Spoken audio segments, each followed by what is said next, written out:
13వ ఆవిర్భావ దినోత్సవం సందర్భంగా అసలు ఆ పార్టీ విధి విధానాలు ఏంటి, పవన్ కళ్యాణ్ గారి విధి విధానాలు ఏంటి, మీ అభిప్రాయం ఏంటి దాని మీద, మీరేమంటారు?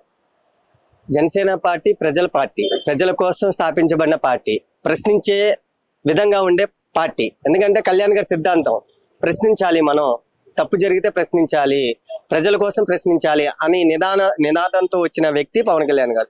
ఈరోజు ఆంధ్రప్రదేశ్ ఒక రాక్షస పాలన నుంచి బయటపడిందంటే ముఖ్య పాత్ర మాత్రమే కాదు, ముఖ్యమైన వ్యక్తి ఎవరన్నా ఉన్నారంటే పవన్ కళ్యాణ్ గారు.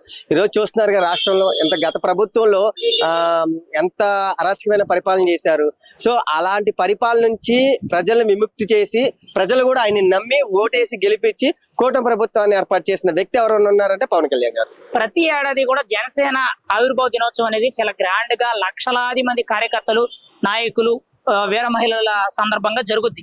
మరి ఈ ఏడాది పార్టీ ఆవిర్భావ దినోత్సవాలు లేవు, కేవలం గ్రామ స్థాయిలో, మండల స్థాయిలో, జిల్లా స్థాయిలో, గిరిజన గ్రామాల్లో చేసుకోండి అని చెప్పి ఆదేశాలు ఇచ్చారు. దీని గురించి మీరేమంటారు? అసలు దీని మీద మీ అభిప్రాయం ఏంటి? మీరే చెప్పారు కదండి, గ్రామ స్థాయిలో, మండల స్థాయిలో, నగర స్థాయిలో ఈ కార్యక్రమాలు చేయండి అని పవన్ కళ్యాణ్ గారు ఎందుకు ఇచ్చారు? ప్రజల వద్దకు వెళ్ళి ప్రజల్లో ఒక కార్యక్రమాలు చేస్తే వాళ్ళ సమస్యలు మాకు తెలుస్తాయి.